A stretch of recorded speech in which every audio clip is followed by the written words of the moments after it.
Assalamualaikum warahmatullahi wabarakatuh. Waalaikumsalam warahmatullahi wabarakatuh. Pertama-tama marilah kita mengucapkan puji dan syukur kepada Allah Taala atas berkat limpah rahmat dan hidayahnya.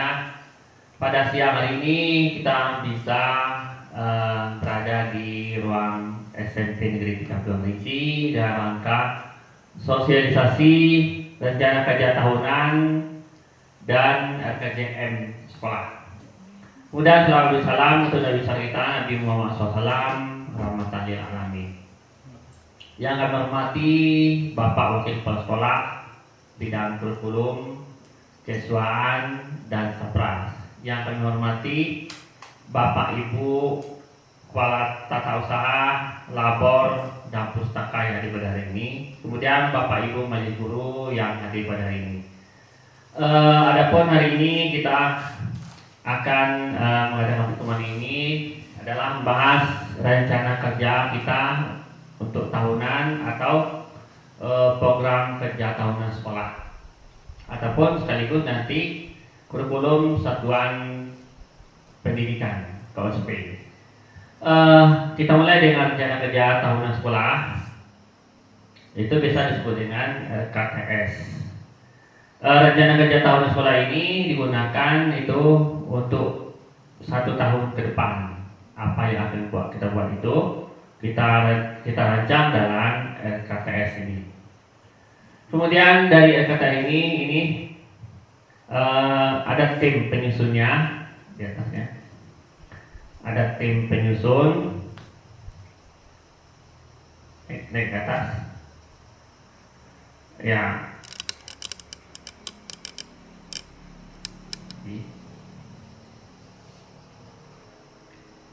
Jadi dari kata ini ada ini disusun berdasarkan dari ada tim penyusunnya itu wakil kepala sekolah, kemudian para labor, para pustaka dan majelis guru. Tujuan kita menyusun RKTS ini adalah tujuan utama adalah agar sekolah kita sesuai dengan dapat mengetahui secara rinci tindakan yang akan kita lakukan untuk jangka waktu 1 tahun. Jadi itu ada RKTS yang gunanya itu diharapkan ini bisa mengembangkan sekolah kita dalam jangka waktu 1 tahun. Kemudian akan kita revisikan pada tahun-tahun berikutnya. Lanjut. Kemudian cirinya terintegrasi dengan seluruh program. Jadi ada hubungan dengan program-program yang ada. Misalnya kita sedang buat program Senin sampai Sabtu itu ada program yang kita ada, ya. Nah itu ada integrasinya, terintegrasi, artinya ada semacam kaitannya dengan program-program yang ada. Kemudian multi tahunan, yaitu mencakup 4 tahun. Jadi program tahun ini ada hubungannya dengan 4 tahun ke depan. Jadi ke depannya itu ada hubungannya ini. Kemudian dimutakhirkan, artinya terus diperbarui. Tiap tahun kita perbarui, mana yang kurang kita perbaiki, yang bagus kita lanjutkan. Nah itu adalah programnya. Kemudian multi sumber itu sumber dananya itu dari BOS, bisa juga dari APBD, bisa juga dari bantuan dari komite. Nah itu ada sumber dananya. Kemudian partisipatif, nah, itu ada kerjasama antara komite sekolah, kemudian instansi dinas yang terkait. Kemudian dimonitor, nah itu adalah ada yang monitor, artinya ada yang mengawasi, yang memantau kita dalam kegiatan itu. Lanjut, Bari. Kemudian visi misinya. Ya, visi misi dan tujuan sekolah kita. Visi misi sekolah kita adalah itu ada semacam imajinasi yang kita ke depan, ya. Artinya harapan kita dari yang kita laksanakan ini ada harapannya. Yang pertama, visi misinya adalah terwujudnya peserta didik yang berprestasi berdasarkan iptek, imtak dan berakhlakul karimah. Artinya di sini kita menciptakan siswa yang berakhlakul karimah itu berdasarkan iman dan takwa. kemudian mempunyai ilmu pengetahuan dan teknologi. Jadi supaya imbang, artinya di sini dia cerdas, kemudian dia beriman, jadilah manusia yang berakhlakul karimah yang baik. Itu harapan kita. Jadi dalam visi misi kita ini kita mewujudkan siswa yang beriman, bertakwa, punya teknologi, tidak ketinggalan zaman, kemudian mempunyai akhlak yang baik. Itu yang kita harapkan. Kemudian misinya pertama memang menanamkan keimanan dan ketakwaan terhadap ajaran agama Islam. Ya, kita ajaran Islam kita sini, kita wujudkan misalnya salat subuh, ya. Kemudian ada program Jumat, kemudian ada salat zuhur berjamaah, yasinan, kemudian baca Al-Quran. Itu salah satu upaya kita untuk menciptakan siswa yang beriman dan bertakwa. Kemudian mengoptimalkan perjalanan bimbingan. Nah ini biasanya ini dari BP. Jadi walaupun kita punya BP di sini, kita arahkan mengoptimalkan perjalanan. Kita lihat siswanya ini, gimana kemampuan mereka. Karena siswa itu mempunyai kriteria ketuntasan masing-masing. Ada siswa yang pintar buat kaki, maka itu tingkatkan program buat kakinya. Ada siswa yang pandai menyanyi, ditingkatkan di olah vokalnya. Nah, jadi kita melihat bakat dan kemampuan dari suatu. Kemudian mengembangkan ilmu pengetahuan teknologi berdasarkan minat, bakat, potensi peserta didik. Nah, teknologi ini kemampuan terbaru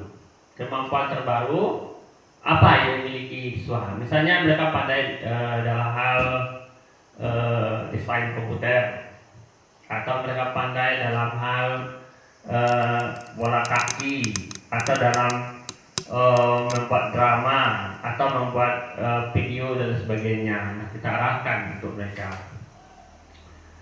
Yang berikutnya membina kemandirian, ya, artinya siswa ini diarahkan untuk mandiri supaya nanti hidup mereka itu lebih mudah, jadi tidak tergantung dari orang lain. Jadi itu. Kemudian menjalin kerjasama yang harmonis antar warga sekolah dan lembaga terkait. Nah ini kita sudah berupaya, sudah laksanakan, misalnya dengan komite. Kemudian kita juga melaksanakan kegiatan ini melalui komite bisa, kemudian juga antar lembaga masyarakat yang ada. Kemudian yang selanjutnya menjadikan sekolah sebagai pusat wawasan Widya Mandala yang bersih, rindang dan nyaman. Artinya sekolah kita usahakan ini teduh dan kita tenang. Jadi siswanya tenang sekolah kita, kemudian perangannya juga nyaman untuk sekolah kita. Nah itu adalah kegiatan Widya Mandala. Kemudian mempelopori kebiasaan gemar membaca dan menulis. Nah, kita sudah mendatangkan buku, banyak sekali buku-bukunya. Dan mudah-mudahan dengan buku itu bisa menunjang kegiatan gemar membaca dan menulis. Kemudian tujuannya,